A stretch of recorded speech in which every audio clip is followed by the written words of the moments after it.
영원토록 정성 다해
저는 요한입니다.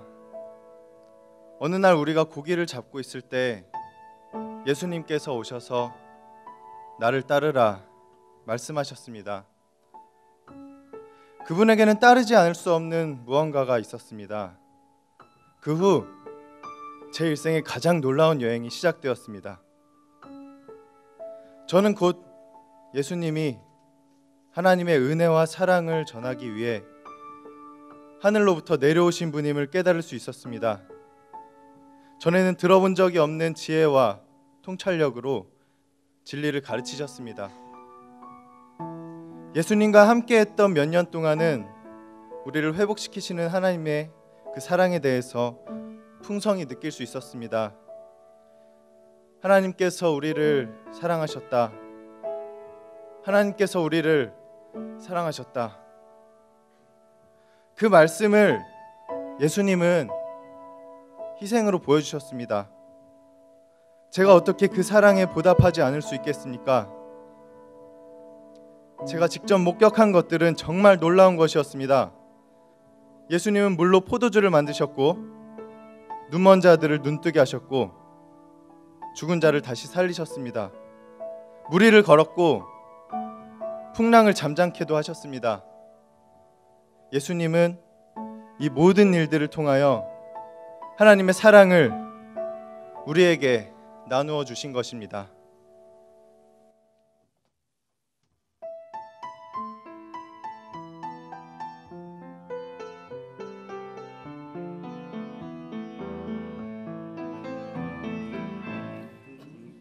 풍랑을 잠잠케 하시는 주, 저는 자를 걷게 하시는 주, 눈먼 자는 뜨게 하시는 주, 죽은 자를 다시 살리신 주, 거룩한 하나님의 아들, 복수의 아들로 오시어 모든 이의 종이 되시고 진리와 생명 되셨네. 나를 잠잠케 하시는 주, 저는 자를 걷게 하시는 주, 눈먼 자 눈 뜨게 하시는 주, 죽은 자를 다시 살리신 주,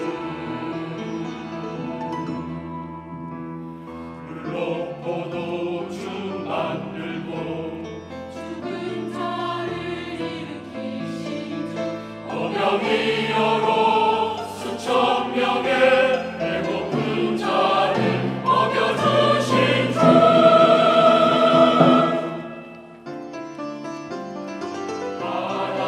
하나님께서 세상을 사랑하사 독생자를 보내주셨으니 그를 믿는 자 누구든지 영생함을 얻으리라.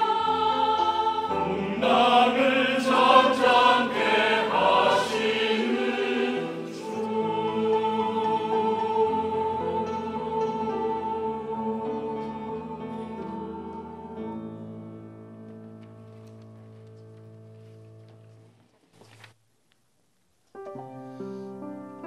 예수님은 저를 반석이라고 부르셨습니다. 반석. 하지만 저는 뜨거운 열기 아래의 모래와 같았습니다. 저는 화가 나서 다른 사람의 귀를 잘라내기도 했고 종종 곧 후회할 말이나 행동을 하기도 했습니다. 심지어 예수님을 알았던 것조차 부인하기도 했습니다. 제가 그러려고 한 것은 아니었습니다. 원했던 것도 아니었습니다. 그래도 저는 분명히 예수님을 믿었습니다. 많은 이들의 삶이 변화된 것을 보았으며 그의 메시지가 진리인 것을 알고 있었습니다. 하루는 예수님께서 우리에게 질문하셨습니다. 너는 나를 누구라 하느냐? 저는 제가 믿고 있었던 그대로 확신에 차서 대답했습니다. 주는 그리스도시요 살아계신 하나님의 아들이십니다. 이것은 고민해 볼 시간이 필요하지 않았습니다. 저는 예수님의 삶과 사역에 있어서 바로 앞에 함께 있었던 사람이었습니다. 저는 예수님의 마음을 알고 있었습니다. 그러나 제 대답은 하나님이 알게 하신 것이라고 예수님이 말해 주셨습니다.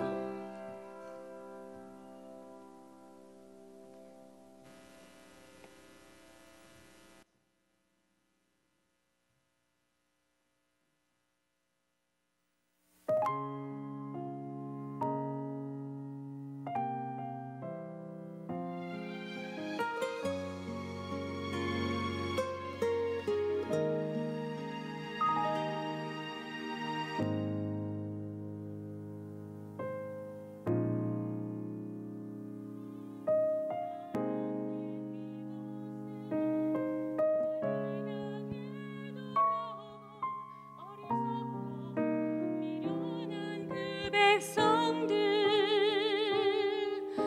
나의 모습과 같네. 찢기고 상한 나의 영혼을 끝까지 사랑한 아버지의 은혜를 무엇으로 다 갚으리요. 내 생명 다해 주 노래하리라. 내 생명의 근원 되신 나의 삶의 이유 되신 내 모든 것 나의 전부 아버지 나 다시 일어섭니다. 어리석고 미련한 나 믿음 없어 실패한 나 그런 나를 안아주시는 아버지 나 사랑합니다.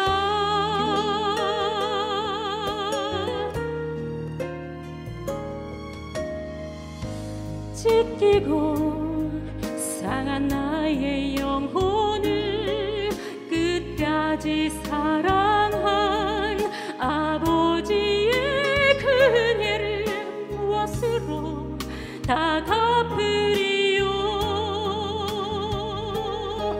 내 생명 다해 주 노래하리라.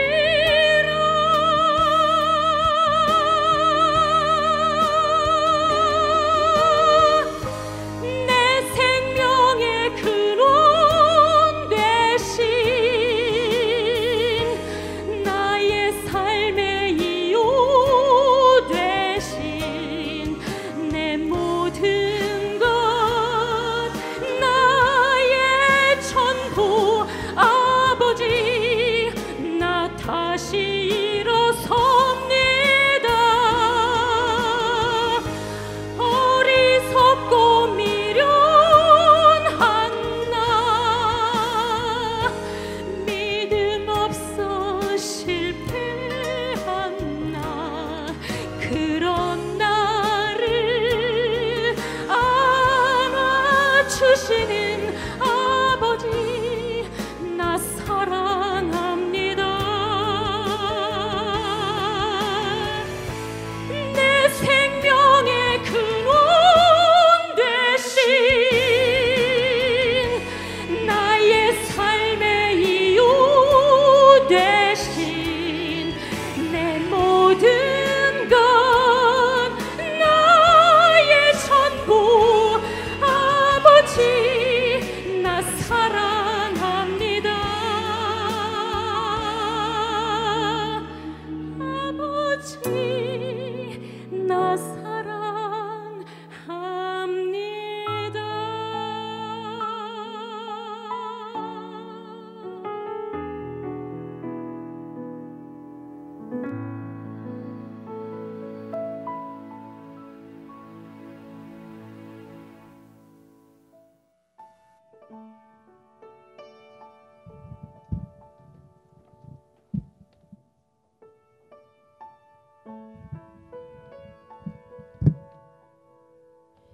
예수님은 누구신가요? 예수님은 종종 예루살렘 외곽 베다니에 있는 저희 집에 방문하셔서 같이 식사하시고 쉬시고 대화하셨습니다. 하지만 이번 방문은 뭔가 달랐습니다. 나사로는 어디 있느냐? 예수님께서 물으셨습니다. 우리들은 예수님을 무덤으로 안내했습니다. 우리들의 바람과는 달리 예수님은 돌을 옮겨놓으라고 하셨습니다. 나사로야, 나오너라. 바로 이 순간이 제 존재의 근본이 뒤흔들린 순간이었습니다. 제 오라버니, 바로 죽은 제 오라버니가 살아서 무덤 밖으로 걸어 나왔던 것입니다. 이 소문은 순식간에 퍼졌습니다. 모든 지방으로부터 사람들이 죽은 자를 다시 살리신 예수님을 만나기 위해서 몰려들었습니다. 사람들은 종려나뭇가지를 흔들면서 외쳤습니다. 호산나 찬송하리로다. 주의 이름으로 오시는 이여 영광의 왕께 호산나.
저는 빌라도입니다. 유대를 다스리는 로마 총독으로 예수에 대해서는 잘 몰랐지만 들리는 소문은 언제나 매우 격하고 소란스러웠습니다. 어떤 사람은 예수가 기적을 일으키는 하나님의 아들이라고 하고, 또 어떤 사람은 그가 유대를 넘어서 우리 로마에까지 큰 위협이라고 했습니다. 그리고 이런 생각을 지녔던 유대 지도자들이 예수를 체포하여 그를 죽일 허가를 받고자 하였습니다. 그가 제 앞에 섰을 때 그는 제 질문에 거의 대답하지 않았습니다. 비록 제가 예수에 대해 잘 알지 못했지만 십자가라는 극형을 앞에 둔 사형수의 모습이라고는 생각되지 않는 모습이었습니다. 그에게서 아무런 죄를 찾아볼 수 없도다. 제가 예수를 고소한 이들에게 말했습니다. 3번이나 그를 풀어주려고 했습니다. 하지만 그를 고소한 사람들은 인정사정이 없었고 결국 저는 그들에게 예수를 넘겨주었습니다. 아직도 저는 예수가 어떤 사람인지 모릅니다. 하지만 도살장에 끌려가는 무고한 양 같던 그 모습, 그 어깨에 마치 온 세상이 짊어져 있던 것 같은 그 모습은 지금도 나를 괴롭힙니다.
저는 아리마대라는 고장에서 온 요셉입니다.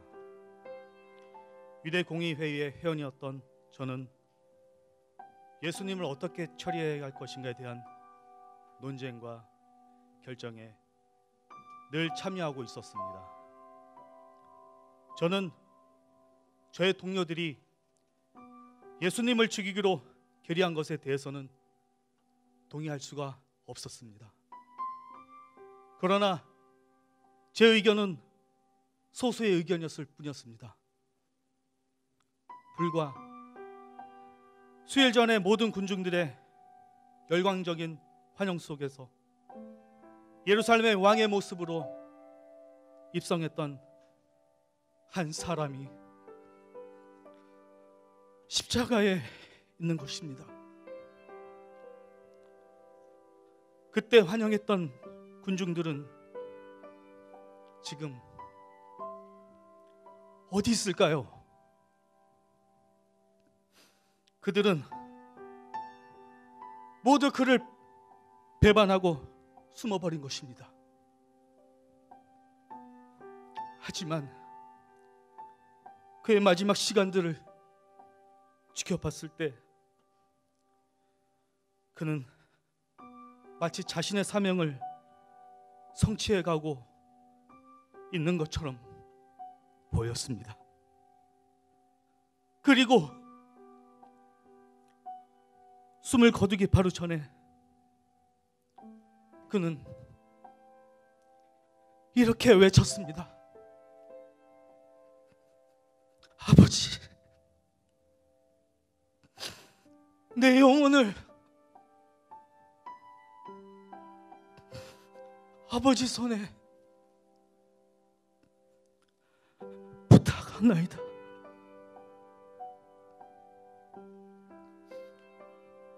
제가 예수님의 죽음에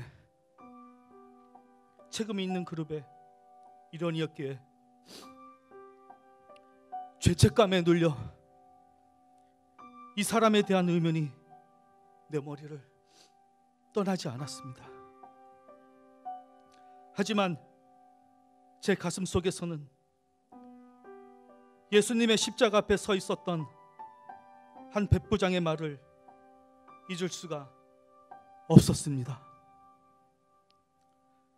이 사람은 진실로 하나님의 아들이었도다.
일요일 아침이었습니다.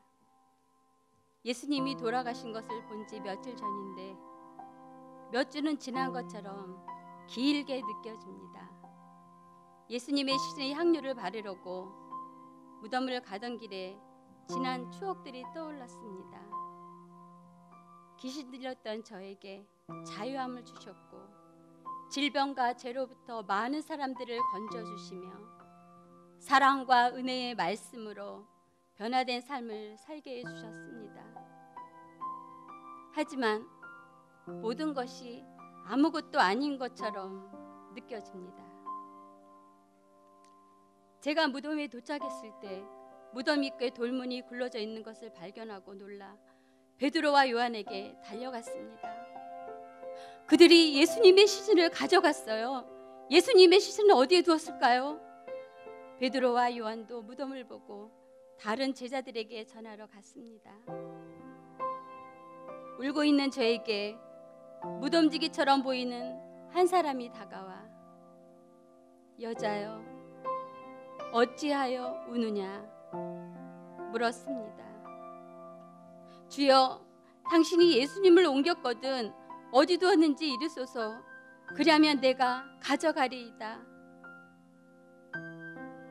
마리아야 부드럽게 부르시는 그 음성이셨습니다.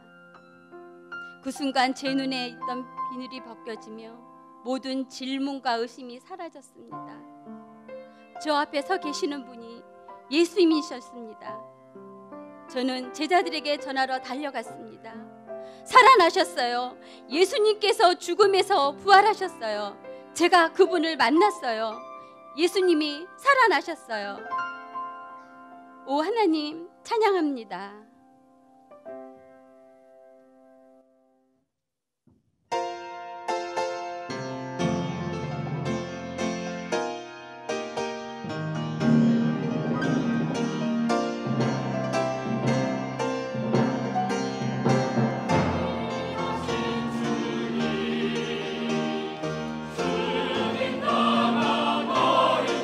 예수님께 능력, 지혜와 힘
사실 저희가 이 앞에 나와서 찬양 드릴 수 없는 존재들인 거를 먼저 고백을 할 수밖에 없습니다. 그런데 저희가 이 자리에 나와서 찬양을 부를 수 있도록 하나님께서 허락하여 주셔서 교회에 나올 수 있도록 해주고 또 성가대에 설 수 있도록 주님께서 허락하여 주셔서 너무나 감사드리며 그 영광을 하나님께 드립니다. 그리고 제가 저는 이제 직업 음악가인데 교회에 나와서 제가 이렇게 렉처를 되도록이면 안 하려고요. 왜냐면 자꾸 눈물이 나와서 교회에서는 렉처를 안 해요.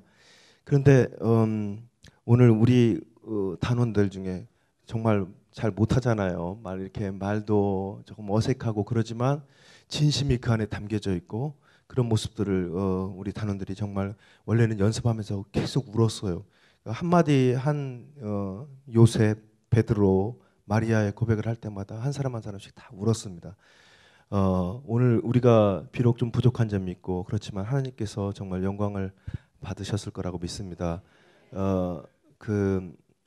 오늘 특별히 이렇게 우리 항상 연주하면 이렇게 팀파니로 와서 이렇게 쳐주시는 유성희 선생님입니다. 독일에서 공부하셨고요. 아주 정말 애가 아픔에도 불구하고 애가 조산을 했는데 아주 건강하게 또 그 애를 키우고 그러면서 정말 많은 걸 이렇게 하나님께 감사드리면서 기쁜 마음으로 와서 쳤습니다. 그다음에 오늘 좀 오르간을 치신 정목원 선생님, 다음 피아노를 치신 이은혜 선생님, 또 영상을 맡아주신 정명훈 선생님 잘 하셔야 됩니다. 정명훈 선생님, 정명훈.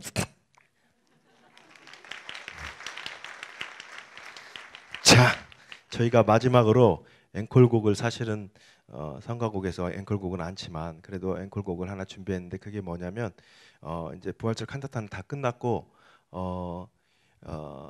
우리에게 제목을 제가 이렇게 참 이랬습니까?